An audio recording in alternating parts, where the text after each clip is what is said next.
What's up, guys? It's Chachi Power here with Rocket Punch RPA. This is an unboxing video from BBTS. The only thing is it's already been unboxed, and that's because I didn't have time to get this on tape the other day, and there's no way I was letting this box go more than that same night without being open. So let's just pretend it's an unboxing. I'm going to use my magic finger to cut through the tape and boom, open.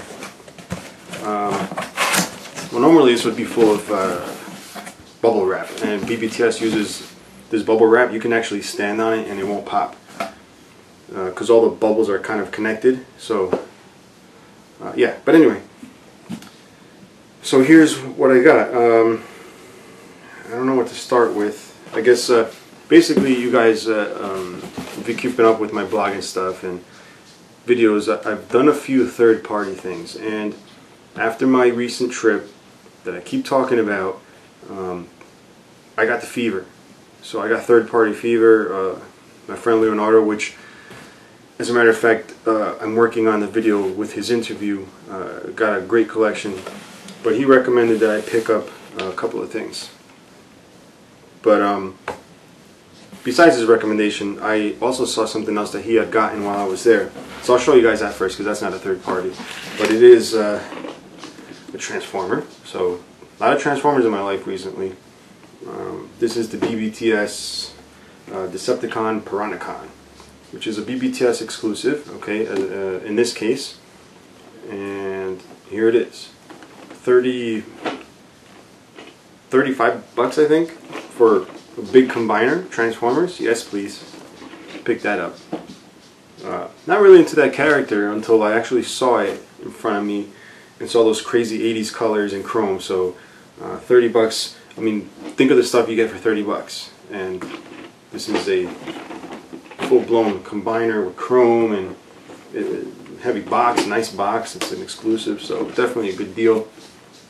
You can get yours at BBTS. Check it out. I think it's a great purchase. I haven't even opened it. I think it's a great purchase. 30 bucks. 30 something bucks.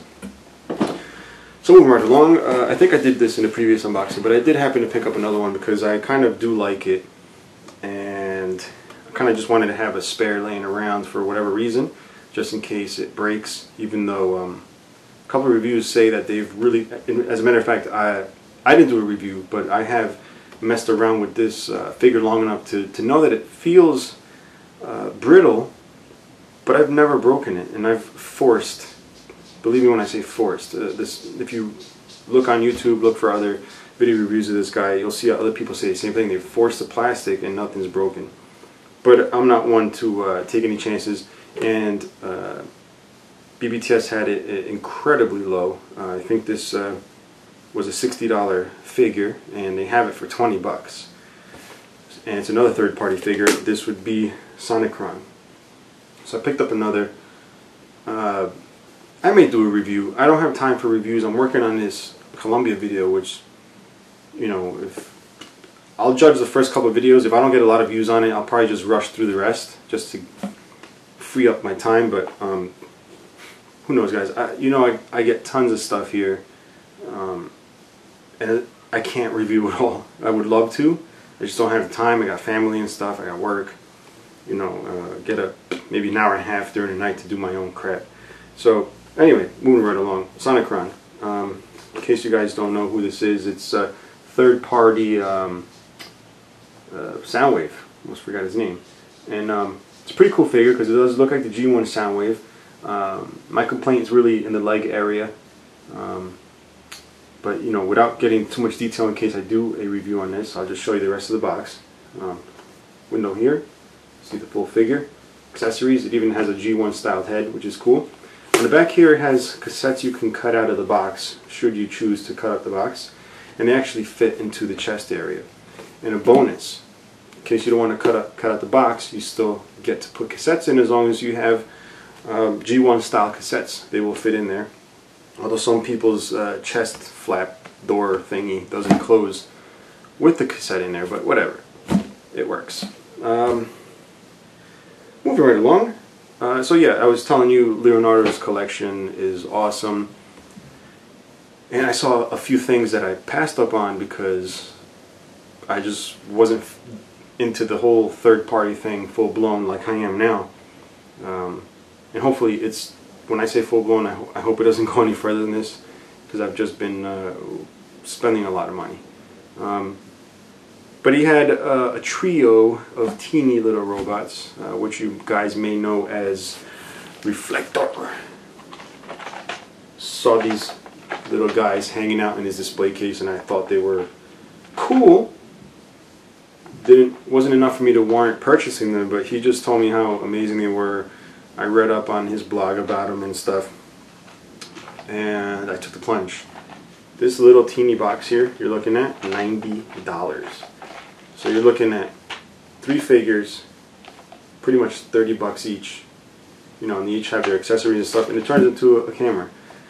It's very small, but like, if you see the figures, and I'm gonna most likely positively do a review on this, they're nothing out of this world when you just look at them. They just look like little plastic playthings, but I don't know what it is about them. They're like little pieces of crack that transform.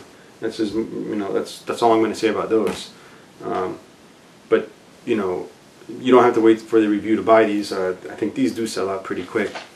So just believe me, if you're into Transformers, you will definitely like these guys. The articulation is just amazing. And then another set, another trio that I saw in his collection, which I knew about, and I would see pictures, and for some freaking reason didn't grab my attention long enough or enough for me to say, yeah, I'm going to buy these guys. But when I saw them in person, I took the plunge. So I actually bought the first one while I was over there in Colombia. I jumped on eBay on one of the mall Wi-Fi's and I purchased one. I should have probably done a little bit more research as far as who sells these. I bid on eBay and I won the CA03, the Thunder Shred. These are actually Insecticon third-party figures, and they are absolutely awesome. These are so new to me that I haven't even transformed them. I've just put them on display because they look so freaking awesome. But I probably should have looked around, because Ace's Toy Store had the trio for 150 bucks, and I paid 66 shipped for this one, which is pretty high. But I didn't find this guy anywhere else besides eBay being sold by himself, at least at a reasonable price. So this was the best I could do.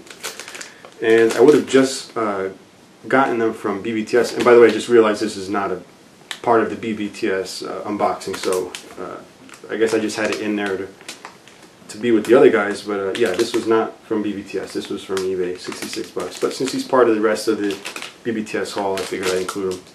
But I went on BBTS. They didn't have the CA03 Thunder Shred, so that's what made me look on eBay. But they did, however, have CA04 and CA05. So this is Stormbomb here and Backfiery.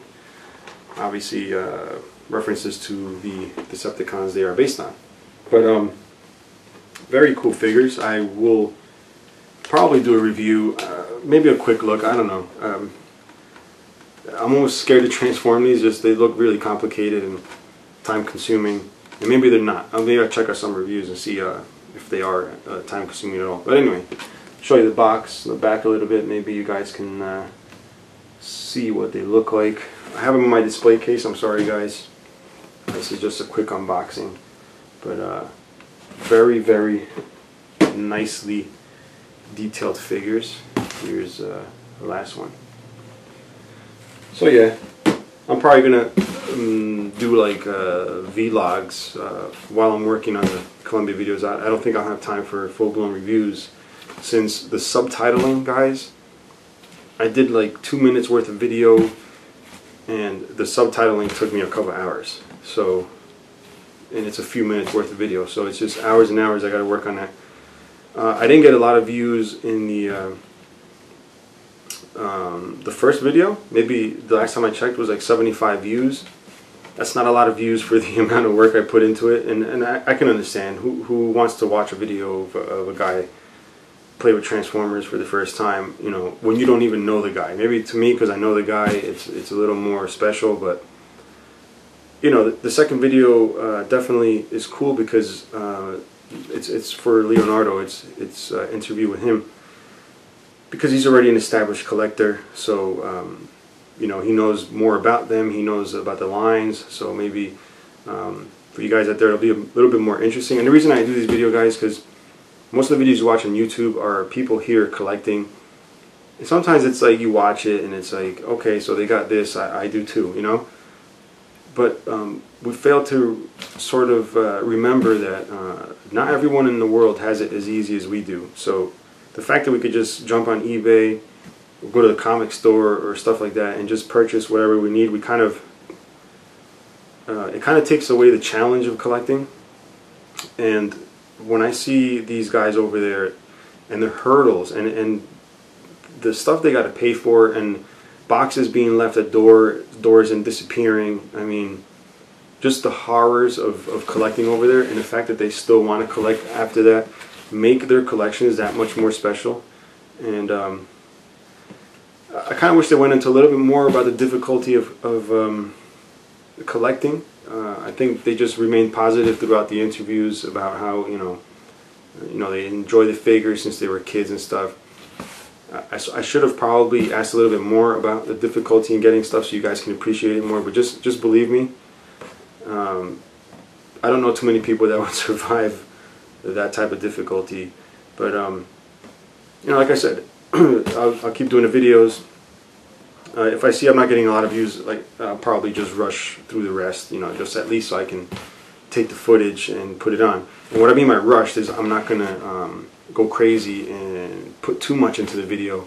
I'll definitely take my time on each of the interviews. I think after Leonardo there's 2 more collector interviews, so depending on how popular the next video is, I'll decide whether I include other tidbits of my visit in there or just straight up interviews and put them up. But let's see what else I can talk about. Been talking a lot with Questlife, and I'm subscribed to him, he's subscribed to me, and you guys should probably do the same. He's a really cool guy. He actually talked about my channels in one of his video logs, and I appreciate that, you know. But we've been going back and forth. He's looking into, this has nothing to do with this unboxing. I'm just going on talking about recent activity. He has been gaining some interest in the Chogokin. So, and if you guys don't know what that is, that's it's a name they give to a die-cast line of robots. A Chogokin, make a long story short, Popey, which is now Bandai, made a series of robots made out of die-cast. Now, instead of just calling them die-cast figures, they gave them a name, Chogokin, which pretty much loosely translated or directly translated means like super alloy. So they kind of made kids believe that these toys were actually made out of the same metal that the robots that they would see on TV were made out of. So it's a big craze and whatever. It carries on into modern day. Much more detailed now because of technology, molding processes, and manufacturing. But so he's been getting a bit of interest in these Chogokin, and it seems like he's doing a lot of research. He's looking into a lot of stuff. And I'm trying to guide him because I remember my first time, and I've always been into die-cast robots as a kid, but not as a collector. As a kid that just loved die-cast robots. But when you get into collecting die-cast robots, you kind of get like this little, not obsessiveness, but you want to look for everything that's die-cast, and not necessarily everything that's die-cast is good. For example, even though I have an enormous Chogokin collection, maybe not as big as other collectors out there, but definitely overwhelming for some people. I remember when I first started collecting, it was maybe like really collecting solo Chogokin, maybe 4 years ago, which may surprise a lot of you people knowing how many I have. But yeah, my interest was cars and other stuff. So robots took a, you know, they were in the back burner during that time. So when I finally settled down and started collecting, I ordered the cheapest Chogokin that I could, which was the Evangelion Ava, I don't even know which unit it was, excuse me, but it was die cast. I got it, and I thought it was the coolest thing to have like a figure that was metal and felt cold in your hand. That was modern, because I've had the old Dietons, I've had Voltrons and stuff like that, but it kind of triggered something in me that to want to get more. Now, most people do start out with the cheaper Chogokin because they want to, you know, I guess test the waters. The only problem with testing the waters is that if you don't get the right one, it may turn you off into getting other ones. Fortunately, it did not turn me off into getting others. Looking back, yeah, it's not that great of a figure. It's die cast, but it's nowhere near what other Chogokin are. But, you know, I went on collecting and I did more research, and you have to get almost obsessive about it to really know where the good stuff is. But thanks to the internet, you can just go in and find out people's opinions. So I've been helping Questlife a lot with that, back and forth through YouTube messaging. And he gave me a list of the stuff he likes, and I give my opinion on each, even on the ones I don't own. And I've made some recommendations, and some of them, you know, look weird to him, and some of them look weird to me. But you get to a point where you start really liking the quirkiness of certain robots. For example, most of the robots I grew up with are blocky and chunky, you know, and that's pretty much what I look for in a robot. But then you get to this point in collecting where you say, you know what, let me give this robot a try. One of those was Mazinger Z. I think I used to hate that robot. Like, it would just annoy the piss out of me because it was just weird looking. And now I got a whole display area with Mazinger Z's. Another one is Groiser X, which looked very strange. And in fact, if it hadn't been for I think Josh's review on Collection DX, I probably would have never picked it up. But I picked it up simply because, actually no, you know what, I did pay regular price for one. But I ended up picking up an alternate repaint for it for like 50 bucks. And through handling it, like, you know, I ended up liking it a lot. It's a quirky robot. You know, if you guys don't know who Groiser X is, look it up. It's Groizer. G-R-O-I-Z, yeah, Groizer, and then the letter X. Very ugly robot. He's got one of the ugliest faces on a robot ever. But the figure just feels so nice, you know, to hold. It's a lot of metal. It's heavy. It's pretty tall. And which brings me to another subject that I'll talk about after this. Groizer X. Oh, I actually won a contest on HLJ. They had you, it's called Groizer X World Tour, where you would actually take pictures of Groizer X where, if you were on vacation or areas around you, and you could win a Mazinger Jumbo, the new Bandai Jumbo that is now like completely, I don't know if it's sought after, but it's been discontinued. They never continued with the line, but it's a big jumbo, modern jumbo. But I took a picture of it with the New York skyline behind it, and it actually looked like he's standing, even though it's not in scale, he was like standing above New York, looking down at it, and that won, and I got the Mazinger Z. So Groizer X, because of that, holds a little special place in my heart, and whatever. So, again, jumping off subjects, I'm like the Bandcamp girl sometimes, but so he gave me a list, and I gave my opinions on them, and, you know, one of the things he was concerned about was he wasn't into the head sculpts, and I think most of the head sculpts on Chogokin, I think, are awesome, because they're very humanoid. They got lips usually, noses, you know, but whatever it is that he sees, you know, I can probably understand, you know. For example, I had recommended Daltanius, and he felt the head looked weird. And I'm thinking like, wow, I actually think the head looks awesome. But then I'm like, wait a minute, that's because I'm used to looking at it all the time. If I go back to when I was a kid, I remember thinking that Daltanius looked weird, like he has wings coming out of the side of his head. So I can understand he's not the most attractive robot. Let me just, legs are asleep. So I can see where he's coming from. So I also recommended God Sigma, Now, the problem with a lot of the robots that he is looking into is that the aftermarket prices are ridiculous. But that shouldn't deter anybody. My recommendation is, if you're getting into Chogokin for the first time, is try and buy the latest release as long as it's cool. Even if it's not a character you like or a character that you watched animes. Like, now here's my thing. I've done reviews where I talk about the robot and I say, oh, I don't know if this is part of the anime or whatever. People get pissed off, like, why would you review something you don't watch anime about? And I'll tell you why. So if that's a question you guys are wondering, that don't normally watch my channel for whatever reason, I don't have time to watch anime. Not saying it sucks, but I find myself, even when I do have time, when I start an anime, I have no interest in it. I have no interest to sit through 50 episodes. In fact, I'm a fanatic for Daitarn. Like, Daitarn, he's like my avatar in all the forums. I go crazy over Daitarn. And I've watched maybe 12 episodes, and I just can't anymore. I'm not into it. Not into it. I'm an old man, so I'm not into cartoons. But I love robots. That's never going to change.